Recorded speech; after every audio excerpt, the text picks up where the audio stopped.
Back in the 80s and early 90s, game developers could get away with pretty much anything, and an adventure game franchise, Leisure Suit Larry, is a perfect example of that.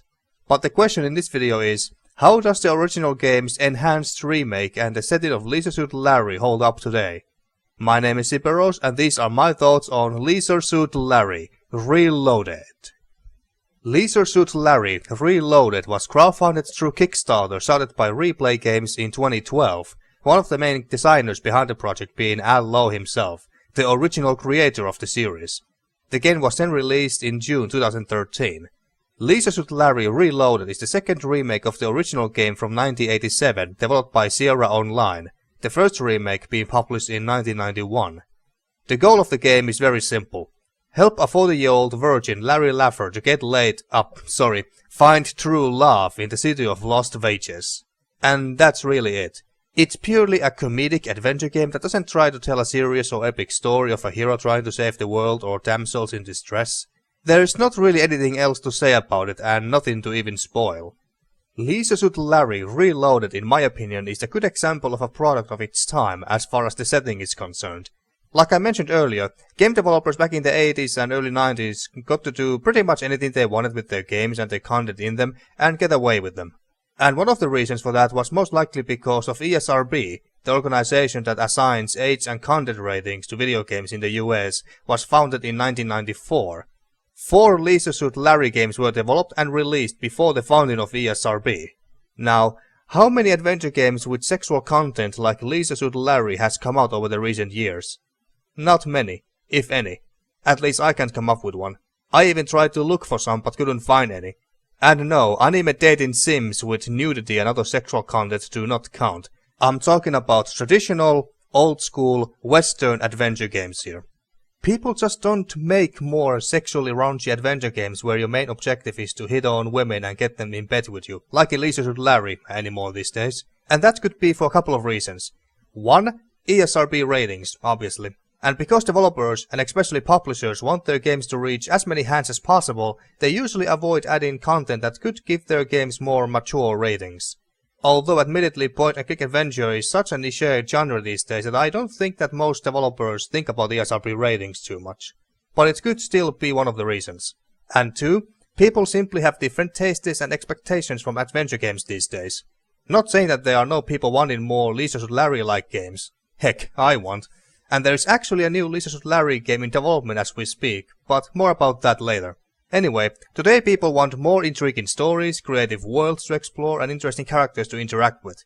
Something what Leisure Suit Larry games are not exactly known for, and Leisure Suit Larry Reloaded is no different, as we are about to find out. Now let's talk about the characters, starting from the main protagonist himself, Larry Laffer. He's a 40-year-old virgin and his only goal for the night is to get laid. Find true love. He's a rather pathetic little man, to be frank, which I think is the point of the character. But he's also very optimistic and doesn't let anyone or anything bring him down, which is admittedly an admirable trait to have. He has some poor but funny pickup lines and some other amusing dialogue here and there. And that's really all I can tell you about him as a character. He's a very simple character. For an adventure game protagonist, he is rather shallow. At least compared to the other adventure game protagonists in other games I have played so far. And that is because I think the spotlight was usually taken by another character. Someone whom you don't see, funnily enough. And who, despite that, is also my favorite character in the game, which may not speak very positively about the rest of the characters. It's the narrator. Now, I like the interaction between Larry and the narrator, even if the narrator did most of the talking. But because the narrator spoke way more than Larry did, it kinda made Larry feel more passive and not very engaging and active as a character.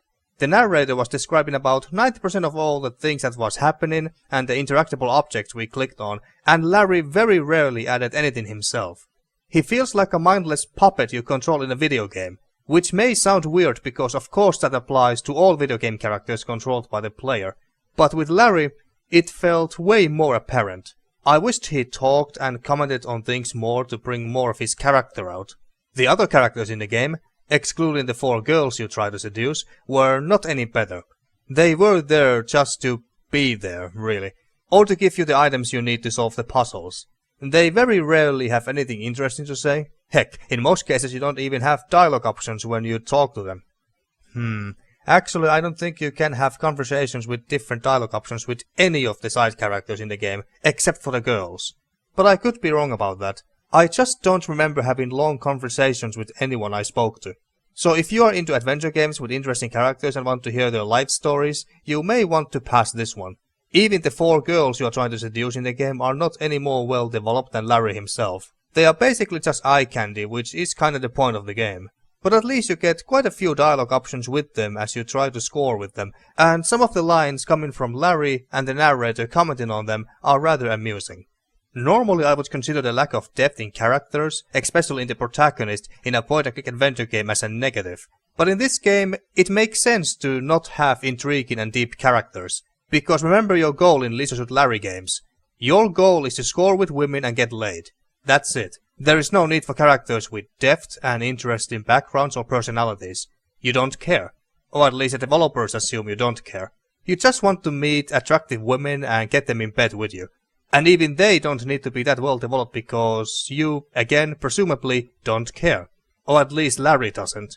So the characters and story are not the game's strong points. But what about the other 2 important aspects? Puzzles and the overall aesthetics. Aesthetically, I like how Leisure Suit Larry Reloaded looks. It's cartoony, but sharp and crisp. I like the vibrant colors. The girls you try to seduce look hot, which of course is very important in this game. The only complaint I have when it comes to the game's looks is the character animations. They can look poor from time to time. Sure, Larry's walking animation looks smooth, but for example, when he sat on a toilet and took out a newspaper to read it, flipping through pages, that looked very clunky. So it was a little distracting how the walking animation looked smooth, but some others looked more poorly animated. The soundtrack was alright and did its job, but it's nothing memorable. It's really the intro music that plays on the menu screen and the song that plays at the end credits that I remember the best. And there was this very attractive woman singing a song about the Kickstarter campaign. I kinda wished she was one of the girls Larry tried to score with because she reminded me of Jessica Rabbit with her singing on the stage. And she sang very well too. The puzzles are also good enough. Some more basic with simple solutions, and some have more imaginative ones. I don't remember there being any ridiculous ones, and most of them made sense. There was this one puzzle though that felt rather clunky. The one with the bungee cords at the fire escape.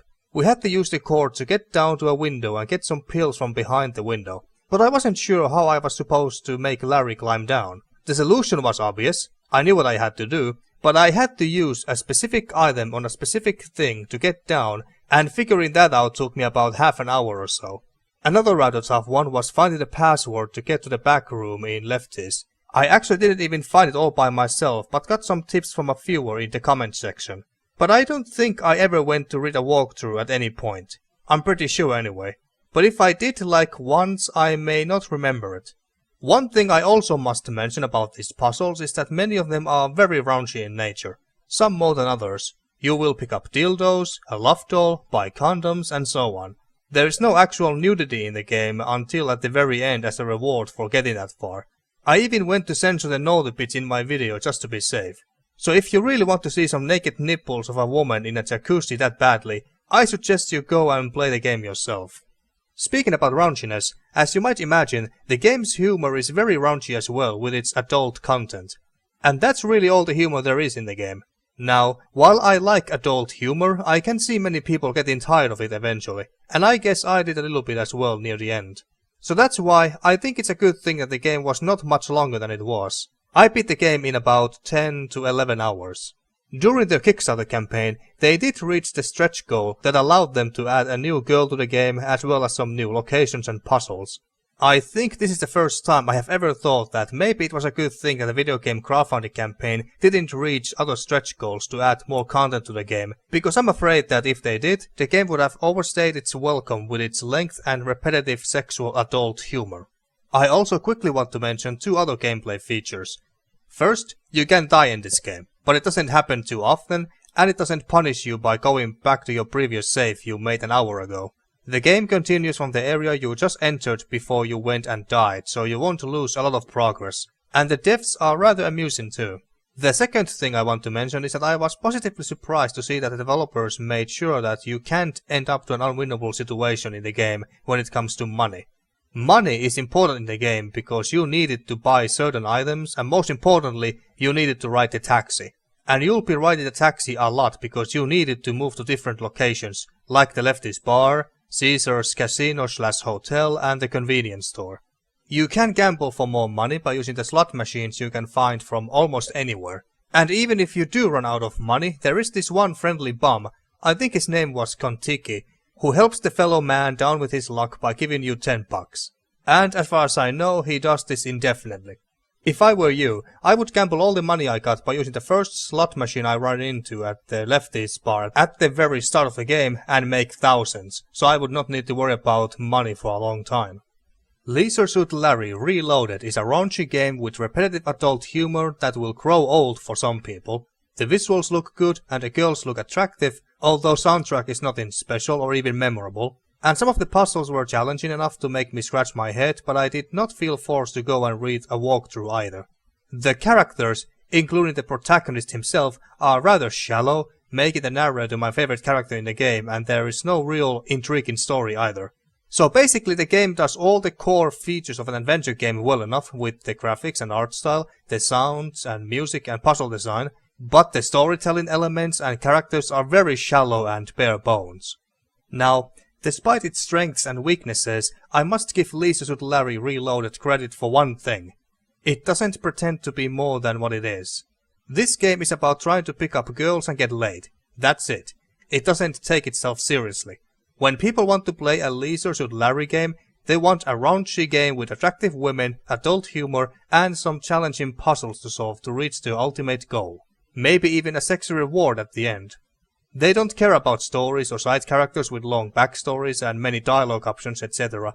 And that's exactly what the developers of replay games delivered. And how couldn't they with Al Lowe himself involved in the development? Replay games succeeded in their goals for their game well, in my opinion. Now whether all that is something you want out of your adventure games is another thing entirely, so Leisure Suit Larry Reloaded is not clearly for everyone. And lastly, before we wrap up this video, I want to mention quickly that there is another Leisure Suit Larry game in development right now. Leisure Suit Larry, Wet Dreams Don't Dry, developed by a German studio named Crazy Bunch and published by Assemble Entertainment, and the game is expected to be out later this year. Unfortunately, Al Lowe is not involved in this game's development, so we'll see how this one turns out. I first learned about the game from this PC Gamer article written by Andy Schalk. And then I found another article from Den of Geek written by Matthew Bird. And that is about as clickbaity title for an article as it can get. You can find the links to the articles shown in this video under the description below. And I don't want to become too political here, since that is not what this video or this channel in general is about. But let's just say that I am not impressed by the writers' negative and dismissive attitudes towards the game that is not even out yet, and their virtual signaling in general. Considering how we are living in a politically correct world these days, I wouldn't be surprised if some triggered feminists will start demanding the game to be banned because its existence hurt their feelings or something. Heck, they have already tried that. But enough about that, let's talk about the game.